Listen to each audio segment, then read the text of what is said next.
Literasi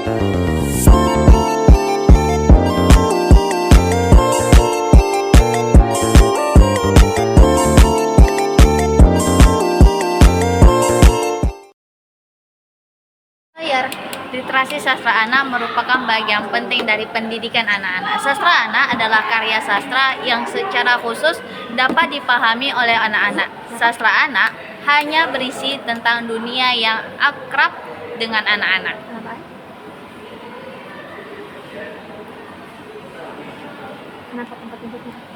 Dalam menciptakan sastra anak, seseorang harus menyajikan karya sastra yang sesuai dengan dunia dan karakteristik. Karakteristik anak, sastra anak sangat penting untuk mempelajari mental, moral, dan juga kepribadian seorang anak serta meningkatkan kreativitas dan imajinasi seseorang. Imajinasi seorang anak.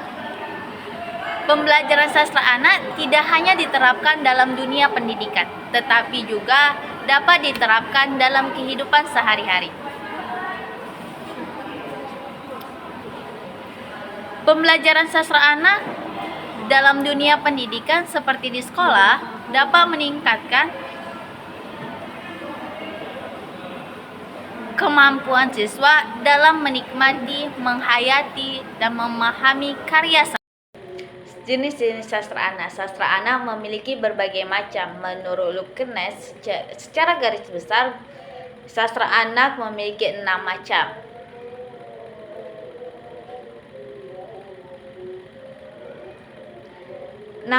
Yaitu ada realisme. Jenis cerita ini di dalamnya logis dan masuk akal, meskipun bisa saja ada atau tidak.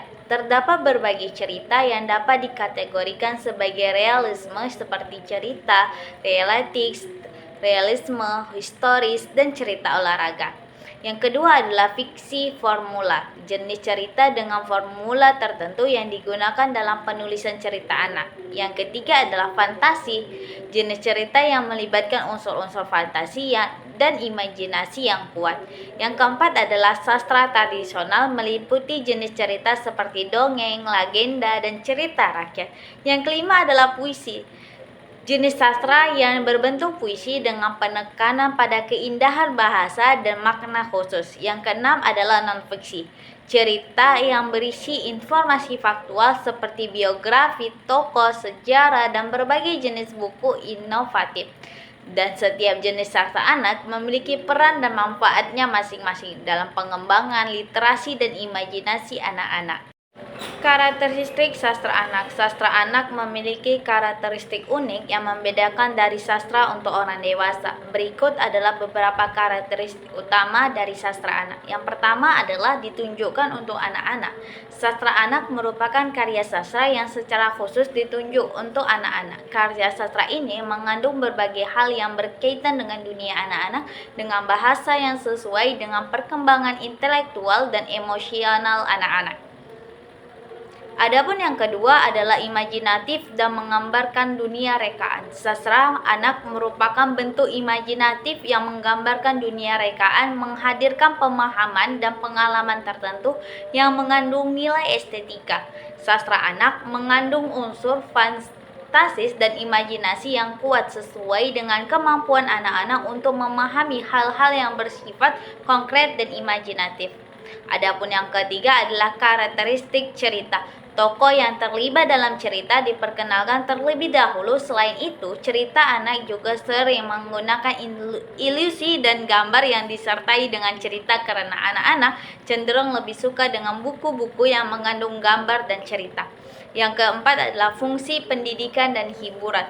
Sastra anak memiliki fungsi sebagai sarana pendidikan dan hiburan bagi anak-anak. Melalui sastra anak, anak dapat memperoleh informasi, ide kreatif, dan pendidikan moral. Sastra anak juga dapat meningkatkan kemampuan anak-anak dalam menikmati, menghayati, dan memahami karya sastra. Adapun yang kelima adalah kesesuaian dengan kondisi anak. Sastra anak menyesuaikan kondisi anak, ditunjukkan untuk menghibur anak-anak dengan sesuai dengan keterbatasan serta pemahaman anak-anak. Di sini saya mengambil cerita dongeng Timun Emas. Timun Emas mengisahkan perjanjian yang terjalin antara Mbok Randa dan raksasa mengenai impian dari Mbok Randa yang menginginkan seorang anak. Atas perjanjian tersebut lahirlah Timun Emas. Namun Mbok Randa mengingkari perjanjian tersebut karena tidak tega jika harus menyerahkan timun emas kepada raksasa. Namun singkat cerita, timun emas pun diberikan kepada raksasa. Namun Mbok Randa memberi bekalan kepada timun emas agar timun emas bisa lari atau kabur dari raksasa. Dengan berbekalan tersebut, timun emas pun berhasil mengalahkan raksasa. Dan timun emas kembali kepada Mbok Randa dan mereka hidup bahagia.